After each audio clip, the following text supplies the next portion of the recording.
Hey mister Malim is here. अगर आपका नया रिलेशन बना है या ऐसे में हुई है अभी अभी शादी और आप चाहते हो कि आपके पार्टनर के साथ आपकी जो सांसें हैं वो ज़िंदगी की आखिरी लम्हों तक चलें और आप कभी भी अपने पार्टनर को नहीं खोना चाहते, ऐसे में अपने रिलेशन को करना चाहते हो स्ट्रॉन्ग, तो जो 10 टिप्स आज मैं आपको इस वीडियो के अंदर देने वाला हूं, इसको घर के किसी कोने में लगा देना, क्योंकि ये वो 10 ऐसे टिप्स हैं जिस पे अगर आप अपना ध्यान रखते हो तो आपका ब्रेकअप होने का सवाल ही पैदा नहीं होता। क्योंकि इसके अलावा भी कपल्स की जो रीजंस होती हैं फाइट की वो फिर भी बेयरेबल होती हैं, लेकिन ये 10 पॉइंट्स एब्सोल्युटली बिग नो। तो आज के वीडियो में कवर करने वाले हैं ऐसे वो 10 पॉइंट जो नए लोग आए मेरे चैनल पर जल्दी से दबा दें सब्सक्राइब का बटन, पुराने लोग जैसे कहते हैं इंस्टाग्राम पे फॉलो यहाँ @नुमालिम, क्योंकि आपके सभी क्वेश्चंस के आंसर मैं वहां पर करने वाला हूं। वीडियो करते जैसे लगता है कि हम स्टार्ट कर सकें बहुत ही सुपर डुपर रिव्यू। तो चले आगे बढ़ते हैं।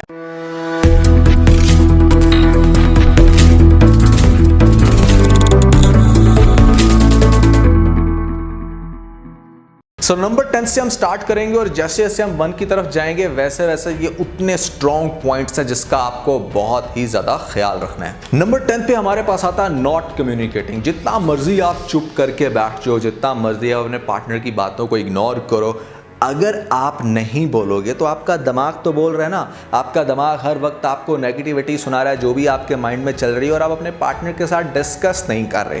आप नहीं डिस्कस कर रहे उससे ये बात कि भैया वो लेट आ रहा है घर पे और यहाँ पर मेरे माइंड में नेगेटिविटी आ रही है। आप नहीं डिस्कस कर रहे कि भाई क्यों उसको आपका बर्थडे भूल गया। इस तरह की जितनी भी बातें हैं वो आपको कम्युनिकेशन से रिजॉल्व करनी है। आपके दरमियान जो भी कन्फ्लिक्ट चल रहे हैं आपको चुप करके बैठे नहीं रहना, एक दूसरे के साथ ज़िंदगी गुजारनी है तो डिस्कशन करनी पड़ेगी। और उस डिस्कशन में समटाइम छोटी मोटी फाइट भी हो सकती है, that's totally fine, but to discussion try to communicate with your partner as much as you can. Number 9 पे हमारे पास आता है झूठ बोलना। अगर आप अपने पार्टनर का जितना मर्जी ख्याल रखते हो, ऐसे में दिल में जितना मर्जी प्यार भर रखा है, झूठ बोलते हो, अगर उसके साथ सीधी बात नहीं करते इस डर के साथ समटाइम कि भैया फाइट होगी और फाइट से बचना है हमें, थोड़ा सा बोलना झूठ, तो ये काम आपको बिल्कुल भी नहीं करना। चाहे रीज़न कोई भी है, चाहे आपको लगता है कि आपका पार्टनर सुन के काफ़ी आप पे शाउट करेगा, गुस्सा करेगा, बेशक आपका पार्टनर आप पे बड़ा गुस्सा कर रहा होगा, लेकिन अंदर ही अंदर कहीं वो इस बात को लेकर के बहुत खुश भी होगा, बहुत सेटिस्फाइड होगा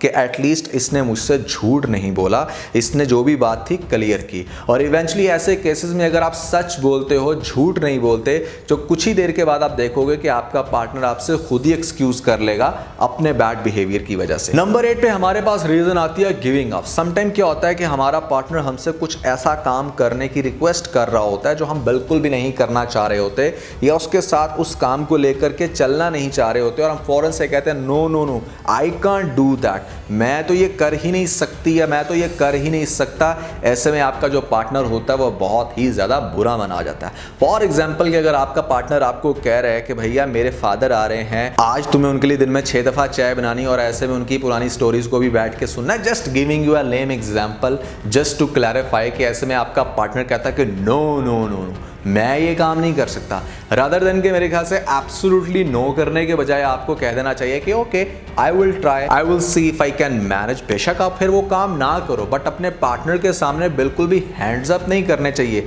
कि भाई नहीं मैं तो ये काम कर ही नहीं सकता या मैं तो ये काम कर ही नहीं सकती। तो नंबर 7 पे हमारे पास जो चीज आती है वो है चोरी करना। बहुत सारी खवातीन को यह हरकत करते देखा गया है यहाँ पर कि भैया वो अपने हस्बैंड की पॉकेट को खाली करके रखती हैं, ऐसे में जब वो बेचारा सो रहा होता है या जैसे भी उसको पता नहीं होता या आप पे वो बहुत ट्रस्ट करके आपको पैसा दे रहा है तो आप उसके अंदर से अपनी डंडी मार लेते हो। ये हरकत बिल्कुल भी नहीं आपको करनी, क्योंकि जिस दिन आपके हस्बैंड को पता चला, जिस दिन आपके पार्टनर को पता चला, मतलब समटाइम हस्बैंड भी ऐसा करते हैं अपनी वाइफ्स के साथ जो कि वाइफ्स कमा रही होती हैं, तो जिस दिन आपके पार्टनर को पता चलता है तो आपका पार्टनर बहुत ज़्यादा इनसिक्योर फील करना शुरू हो जाता है। वो आप पर ट्रस्ट नहीं करता, वो फील करता है कि जैसे वो अपने ही घर में सिक्योर नहीं है। आप उसको फाइनेंशियली बहुत ज़्यादा लॉस दे रहे हो, जिसकी वजह से आपका वो जो एक ट्रस्ट होता है वो इतने बुरे तरीके से क्लैश करता है कि यहाँ पर रिलेशनशिप समटाइम एंड हो जाती है। तो आपको जितने भी पैसे चाहिए ऐसे में रिक्वेस्ट करो अपने पार्टनर से। 80-90% पार्टनर्स वो पैसे देने के लिए विलिंग होते हैं, लेकिन हमारी ये जो चोरी करने वाली आदत है ना, ये बहुत बुरी है, क्योंकि हम अपने पार्टनर के सामने अच्छा भी रहना चाहते हैं कि हाँ भाई हम पैसे नहीं लेते और उसका पैसा यूज भी करना चाहते हैं, विच इज इनसेन। नंबर 6 पे हमारे पास जो रीजन आती है, एक बहुत स्ट्रॉन्ग रीजन है यहाँ पर ब्रेकअप्स की और ऐसे में डाइवोर्सेस की, दैट इज फिजिकल रिजेक्शन। बहुत सारे केसेस में ऐसा होता है कि आपका माइंड नहीं बन रहा होता है एक सर्टन एक्टिविटी करने को, अपने पार्टनर के क्लोज होने को या उसके साथ फिजिकल होने को, तो ऐसे में आप उसको डायरेक्टली रिजेक्ट कर देते हो। मेरा ख्याल है कि आपको रिजेक्ट करने से बेहतर है कि अपनी फीलिंग्स के ऊपर थोड़ा सा गौर करना चाहिए। मतलब कभी कभार तो ठीक है, इट्स टोटली फाइन कि if you guys have done already 2 to 3 times within 1 week, लेकिन अगर ऐसे में गैप काफ़ी बड़ा हो गया but still you are not feeling any kind of affection या आपकी कोई भी इंटीमेसी नहीं बन रही अपने पार्टनर के साथ, तो ऐसे में आपको अपने पार्टनर को रिजेक्ट नहीं करना। एटलीस्ट आप ये कह सकते हो कि yes, try to make my mind, I mean you can do foreplay with me at least for 30 minutes, you can say that. At least आपको अपने पार्टनर को रिजेक्ट नहीं करना चाहिए। होता समटाइम ऐसा है कि फॉर द टाइम बीइंग आपका माइंड तो नहीं बन रहा होता, लेकिन जब आपका पार्टनर काफ़ी देर तक कडल करता है, आपके साथ रोमांस करता है या आप कह लो कि ऐसे में फोर प्ले करता है, तो आपका भी माइंड इवेंचुअली बन जाता है। तो फिर आपको इस बात का एहसास होता है कि yes, rejection was not a good idea. लेकिन जब आप अपनी फीलिंग्स को लेके इतना ज़्यादा रिजेक्ट हो जाते हो और अपने पार्टनर को ज़रा भी क्लोज नहीं आने देते सिर्फ इस वजह से कि आपका बिल्कुल भी मन नहीं कर रहा, तो आपका पार्टनर समटाइम ये फील करना शुरू हो जाता है कि शायद अब ये मेरे में इंटरेस्टेड नहीं है या शायद इसका मेरे से दिल भर गया है। लड़का हो या लड़की, दोनों में ये फीलिंग्स कहीं ना कहीं रहती है, जिसके बाद इवेंचुअली क्या होता है कि पार्टनर मूव ऑन कर जाते हैं या ऐसे में छोड़ देते हैं। क्योंकि जैसे फूड हमारी एक रिक्वायरमेंट है, ऐसे ही एक फिजिकल अट्रैक्शन जो कि मेरे ख्याल से आपको अपने रिलेशनशिप में मेंटेन ज़रूर करनी है। नंबर 5 पे हमारे पास आते हैं टॉक्सिक पीपल। समटाइम आपका बहुत अच्छा चल रहा होता है अपने पार्टनर के साथ, ऐसे में बड़ा हंसी खुशी रह रहे होते हो, लेकिन आपके जो फ्रेंड्स होते हैं ना, उनसे आपकी खुशी बर्दाश्त नहीं हो रही होती। कहीं ना कहीं वो आपके माइंड में नेगेटिविटी डाल के रखते हैं। हस्बैंड है तो उसके माइंड में उसके जो दोस्त होते हैं, अगर उसकी वाइफ के साथ भी थोड़ी सी उनकी फ्रेंडशिप हो तो ऐसे में कोई नेगेटिविटी झाड़ के रखते हैं। तो आपको बड़ा देखना होता है कि ऐसे में आपको अपनी फैमिली के साथ कौन से फ्रेंड्स अटैच करने हैं। बेशक कपल फ्रेंड्स ही हैं, लेकिन आपको ये देखना है कि क्या वो कपल नेगेटिव थॉट्स तो नहीं रखता हमारे बारे में। अगर वो नेगेटिव थॉट्स रखता है तो कहीं ना कहीं वो आपकी रिलेशनशिप को ब्रेक करने की कोशिश करेगा। क्योंकि एक बड़ी अजीब सी बात है कि खुशी किसी से भी बर्दाश्त नहीं होती। आज के दौर में अगर कोई दो लोग बड़ा हंसी खुशी से रह रहे हैं, प्यार कर रहे हैं, दोनों अच्छे लगते हैं एक दूसरे के साथ, तो बहुत सारे कपल्स जलते हैं इस चीज़ को लेके और वो आपकी लाइफ में कोई ना कोई ऐसा कीड़ा डालने की कोशिश करते हैं जिससे इवेंचुअली आप लोगों की होती है फाइट और बहुत सारे केसेस में डाइवोर्सेस देखी गई और बाद में वो बड़ा खुश होते हैं, एक किस्म की विक्ट्री मनाते हैं कि देखा we have done whatever we wanted. तो टॉक्सिक पीपल को आपको बड़े अच्छे से फिगर आउट करना है, अपनी लाइफ से और उठा के बाहर फेंकना है, अपनी रिलेशनशिप में बिल्कुल भी उनको वेलकम नहीं करना। नंबर 4 पे आता है हमारे पास बीइंग अनसपोर्टिव। ये एक ऐसी चीज़ है जो कि बहुत सारे लोगों के लिए शायद बहुत छोटी चीज़ हो, लेकिन लिटरली ये एक ऐसी चीज़ है जो आपके रिलेशनशिप को बहुत बुरे तरीके से तोड़ देती है। अगर आपका पार्टनर आपके काम को, मतलब जो भी आप कर रहे हो, उसको सपोर्ट नहीं कर रहा या उसके साथ स्टैंड नहीं ले रहा, तो इवेंचुअली आप अपने आप को ना एक बिल्कुल सेपरेट पर्सन समझते हो। आप यू डोंट फील लाइक कि आपका कोई पार्टनर है, आपको ऐसा लगता है कि आप किसी स्ट्रेंजर के साथ रह रहे हो। क्योंकि पार्टनर मीन्स कि वो आपका लाइफ पार्टनर है, आपकी हर एक्टिविटी के अंदर उसका पार्ट होना चाहिए, वो आपको सपोर्ट करे, वो आपको पुश करे टूवर्ड्स सक्सेस। मैं अगर आपको अपनी लाइफ की बात करूँ तो एक बहुत अच्छी लड़की, मतलब जो हर एंगल से परफेक्ट थी, मेरा सिर्फ ब्रेकअप उसके साथ सिर्फ इस वजह से हुआ because she was not supportive. So ये बहुत मैटर करता है आपके लिए कि आपका पार्टनर कितना सपोर्टिव है, कितना ज़्यादा आपके काम को लेके पुश कर रहा है आपको, और आपको कितना पॉजिटिव फील आ रहा है उसके साथ कि हाँ यार मेरी लाइफ इसके साथ काफ़ी अच्छी चलेगी।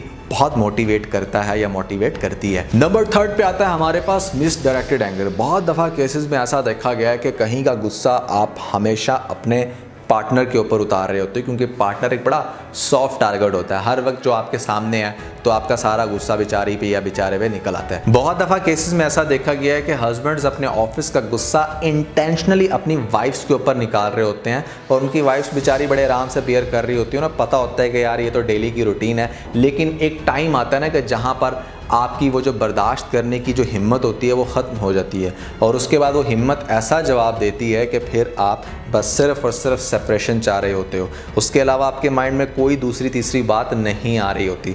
सो you need to be make sure कि आप कहीं का गुस्सा अपने पार्टनर पर मत निकालें। आई कैन टोटली अंडरस्टैंड कि जब आपको गुस्सा होता है तो ऐसे में आपको कुछ नहीं सूझ रहा होता और अगला पर्सन कोई छोटी सी भी मिस्टेक करे तो आप फ़ौरन से उसके ऊपर ब्लास्ट करते हो।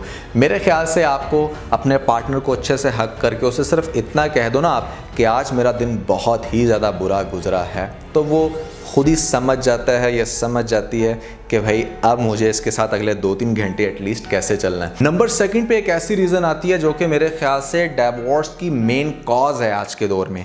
बहुत सारे लोग सिर्फ इसलिए सेपरेट होते हैं क्योंकि वो इस चीज़ का ख्याल नहीं रख रहे होते, एंड दैट इज़ कि वो अपने पार्टनर की प्राइवेसी को बहुत ज़्यादा इन्वेड करते हैं। देखो, आपको एज अ कपल एक बात को अंडरस्टैंड करना है कि जो भी डिस्कशन आप लोगों की है वो आपको कभी भी किसी दूसरे के साथ डिस्कस नहीं करनी।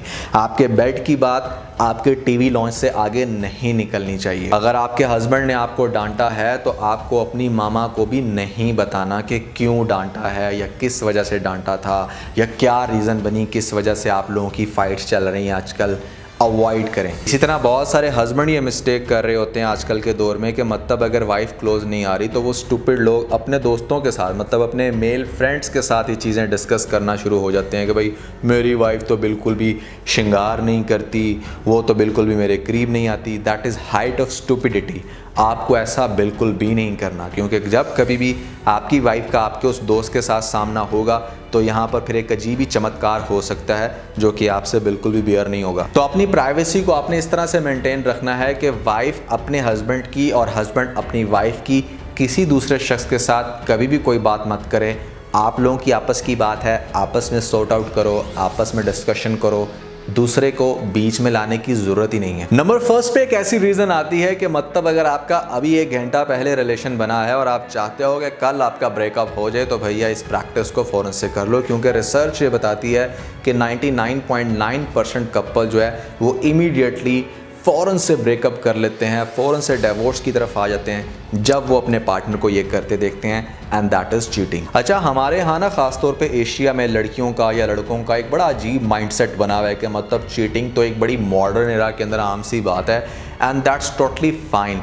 मेरे भाई, आप अगर अमेरिका में भी चले जाओ ना तो चीटिंग इज़ चीटिंग। लड़कियों को ऐसा लगता है कि शायद देसी बॉयज़ बहुत ज़्यादा ही कंजर्वेटिव हैं और बहुत ज़्यादा लड़कियों को दबा के रखते हैं। भाई, आप किसी गोरे से भी शादी कर लो ना जाके, वहाँ पर भी अगर आप चीटिंग करोगे ना तो वो चीटिंग ही मार्क होगी, और वो जो गोरा जिसके साथ आपने शादी की होगी वो आपको छोड़ देगा, क्योंकि चीटिंग इंटरनेशनली एक ऐसा पॉइंट है, एक ऐसी चीज़ है जिसको कोई भी पार्टनर बियर नहीं करता। तो आपको इस चीज़ को मेक श्योर करना है। समटाइम ऐसा होता है कि हमें ऐसा लग रहा होता है कि हमारी पार्टनर तो इतनी बुद्धू है या हमारा पार्टनर तो बिल्कुल ही अल्लाह लो कि उसे पता नहीं चलेगा कि हम कुछ भी करते फिरें।